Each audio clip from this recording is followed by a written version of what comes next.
Hello. So Donald Trump has a war on women. What do I mean? And how is he winning it? So most recently, Donald Trump, he has a cabinet pick, Pete Hegseth, who is probably going to be the defense secretary. In other words, he's going to be in charge of the Pentagon. Why do I think that this reflects on a kind of war on women by Donald Trump? Well, we all know that Donald Trump is very famous for having made a statement that I guess now is really quite old. It's wild to think that it was some years ago when he said that if you have enough money, women will let you do anything, even grab them by, and then we know the rest of it. So this is not something that any conservative can be like, well, that's just made up. Like, this is part of a fake liberal media. Like, that was a statement he made. He took presumably ownership of that statement, though in no significantly apologetic way. We were all told, well, this is just locker room talk. This is how men speak.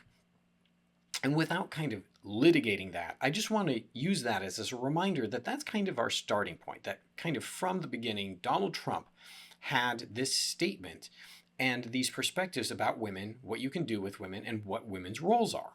Now, of course, there are women with power in Trump's campaign and in his future administration. It's not to say that he doesn't have roles for women. It's that they have very specific roles that they have to play for him, and that he has a perspective about women that I think honestly really comes back from the 1980s, where you have this idea that you have this male business excellence and that women are supposed to be moved by this and want you because you have wealth and power. Hegseth is the perfect example of that kind of thinking. I don't want to get into the weeds about the allegations against Hegseth. It is sufficient to know that there are numerous allegations of sexual misconduct. In other words, that there's numerous people who have said that he has harassed them or used his positions to make women feel uncomfortable, and that these are concerning. I want to, in all fairness, avoid the fact that, it's pretty well known that his mother at one point had said some stuff about all of that. But again, in that particular case, it's really kind of not my business.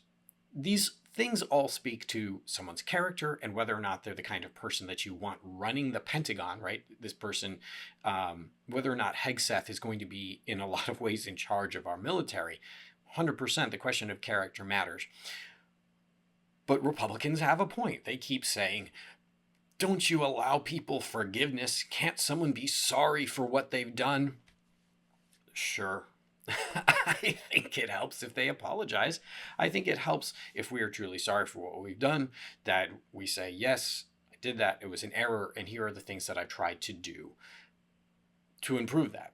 And it is fair to say that our society doesn't really have a lot of allowance for that. We tend to be a little bit like, once we've kind of found you guilty of a thing in terms of the court of public opinion, we're kind of unwilling to allow the possibility that you can make changes. We doubt your motivation. Oh, you're just making changes because you want to be back in power or you want to be back in the limelight. So I acknowledge all of that. Where I do think Republicans have absolutely no ground, right? Oh, you're not being forgiving, and can't a man make mistakes? It's kind of all there. It's almost like affirmative action for white men, right? Like, oh, well, these white men aren't getting enough jobs, or like, so you got to give them a chance. They're being held back by the ways that we're always willing to trust women now. You always believe the survivors. Well, how do you know how many men have actually been held back by that unfairly? In an insane world, okay, we'll leave that aside for a second and give the MAGA talking point. Say, okay, maybe, sure, why not? Where you get no traction, MAGA conservatives, Trump supporters, is the fact that Hegseth has said two things that really stand out to me. One, he has repeatedly spoken about the idea that women should not be able to serve in combat and question their military roles. And two, that in the progress of his own life and in his own writings, he has written books. He has come out against no-fault divorce, but his position on no-fault divorce has changed depending on his experience in his own marriages. Now, without getting into his own personal life, what I mean is that when he's had people leave him, he has in his philosophy of not just politics, but policy. In other words, what everyone else should be allowed to do, written that women should not be allowed to leave. In other words, he has increased the criteria for what which had happened to a woman for her to be able to exit a marriage. That I find deeply concerning. So let's look at number one. I'm going to leave aside any argument that women should not be able to serve or not be able to serve in combat. We can do another video on that, but suffice to say that if we are willing to allow older men, my size and smaller, right? I'm not of particularly large stature to serve in combat, but women who are younger, bigger, and stronger than me can't serve in combat, I guess by Hegseth's perspective, that to me just doesn't make any sense. So what is really happening here? What is really going on? Well, all we really need to see is that we have in the Trump administration this idea that women are a kind of showing off your personal awesomeness, right?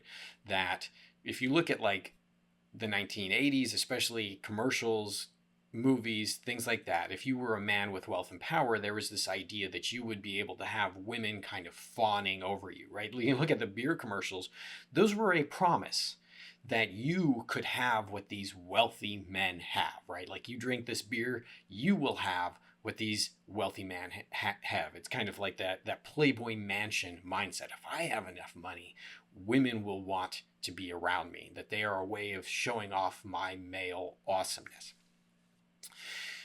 Trump has continued to carry that all the way into his 80s, all the way into the presidency. And people like Hegseth, from what I can tell, seem to hold that idea that women have a certain responsibility, a role in the society, hence why they shouldn't be able to fight in combat, and hence why they should have to stay married even when they're in relationships that they feel are unloving, unfulfilling, they want to be somewhere else, that they owe something to men. And that's what we're really coming down to. That's why, to answer the question, why this war on women is happening. I mean, what I mean specifically is that we're trying to curtail women's voices. We're trying to curtail their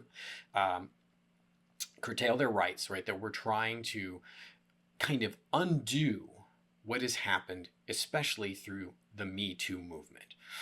We have to remember, we forget that the Me Too movement is a result of Donald Trump.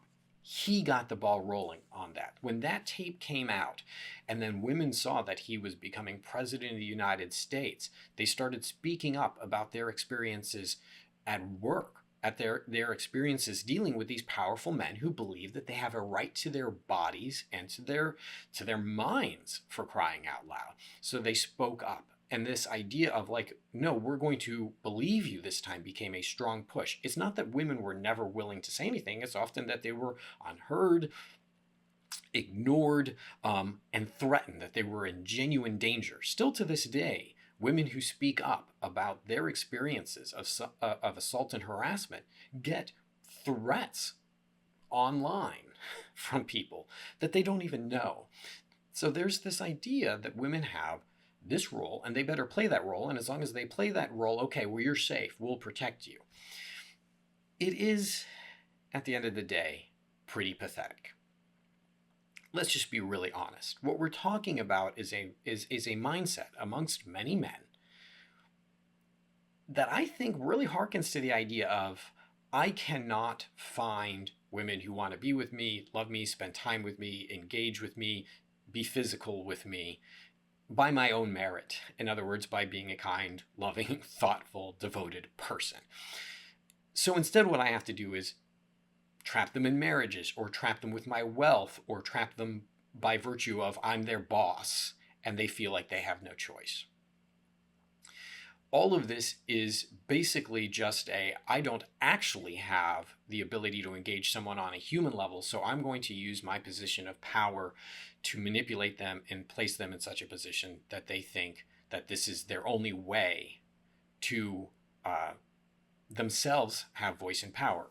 And that is kind of the final point is that if we curtail women's options by things like not letting them serve in the military in certain ways and not letting them have the same options, the same kinds of jobs, that rolling kind of downhill, that rolling back of women's options and women's voices, it puts them in a position of, if they do want access to not just wealth and power, but fair treatment and safety, that their only way to gain that access is through men, that men get to determine it, that men get to say, okay, well, if you want to have a life with a house and food, you're going to have to adhere to me, right? Because I'm the one who's going to provide that for you.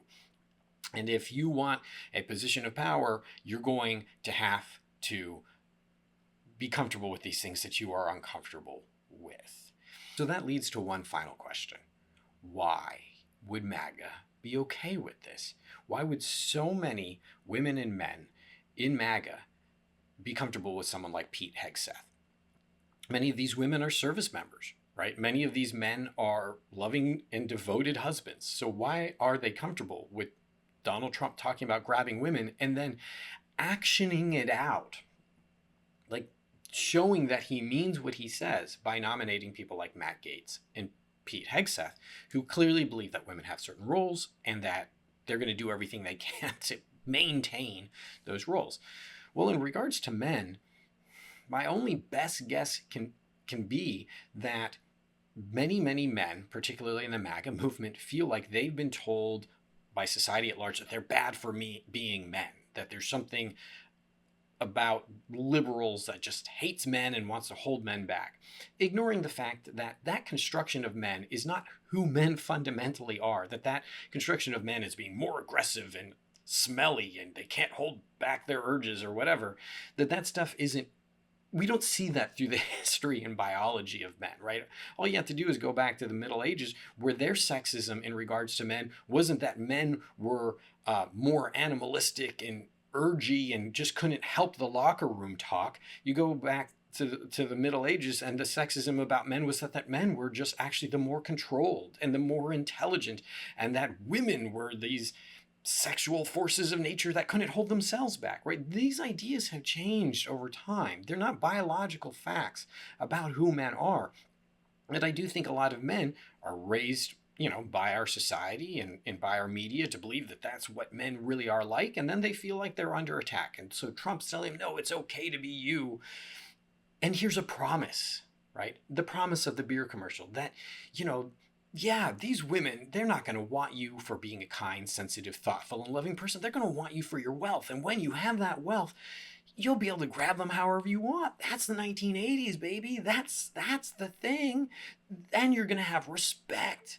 So all these guys who are busting their butts in these really hard jobs for very little money and very, very little respect. And let's be honest, amongst liberals and amongst our society as a whole, we tend to look down on those blue-collar jobs, I think, horribly disrespectfully and horribly unfairly, right? In many ways, these people are carrying the country on their backs. They go, well, I'm not getting any respect here. Look at Donald Trump respecting me. The problem is they're willing to sell their souls to do it. They're literally willing to sell out to the women that they claim to want to love and protect. And then why are the women willing to do it? Well, it's far be it from me to speak for them. My only guess is that there's a lot of women out there with husbands, brothers, and sons who they feel are now well represented by Trump. That this idea that again, without getting into Hegseth's mother too much, but there's this concern, I think, for many women that, well, my son is a misogynist and he's using women and he's harassing women and abusing women. And part of what they're being told by our society is well, but that's kind of how guys are. All guys do that, especially, it's just going to happen. We just kind of have to kind of love him through it. That's your man, you gotta give him dinner at home, that kind of idea. And so Donald Trump affirms that idea for them. No, it's not that your son is selfish and small and violent. It's that he's just a man. And people are trying to make him feel bad about that. You love your son. Don't let him feel bad about him. Let him be like me. Look at what I've achieved. So again, the sad part about that is our willingness to sell our very souls for the promise of wealth and power. That at the end of the day, that what this is all about is people going, oh, maybe I can have what Trump has, and Trump makes it so that I don't have to feel bad, I don't have to grow, I don't have to change, I don't have to think about what I'm doing might be hurting people. And that is perfectly, absolutely perfectly exemplified in Pete Hegseth, who has offered absolutely no apology. So when Republicans tell me, well, you're just not willing to forgive someone, I love to forgive people. I love the idea of giving people a second chance. It also helps if they acknowledge that they've done something wrong. It helps if they apologize for that thing. So why doesn't he apologize? Well, I'm sure that the response would be, well, if he apologized, if he admitted anything, which he doesn't even have to do, the liberals would eat him alive. The cancer culture would get him, etc., etc. But here's the simple fact of the matter: is if you really do believe that you've done something wrong, you're not unwilling to apologize, unwilling to grow, unwilling to change, just so you can achieve a position of power. So you know that that's the case, that if he's not apologizing, it is literally only because he wants a position of power. And if he really believed that what he had done and the way that he's treated women and the ways that he's thought about women and the ways that he's acted were actually wrong, he wouldn't stop himself from making a statement in front of the world about the way women should be treated and the respect and equality that they clearly and obviously deserve. He wouldn't hold himself from making that statement just so that he can have more power and wealth for himself. All right. So with that, thank you so much for taking the time to watch this video. I hope that you found it interesting. Please throw your comments in there. Please throw in a like. Please do subscribe. Share it with someone if you think that there's something insightful or worth thinking about. I hope you have a good day.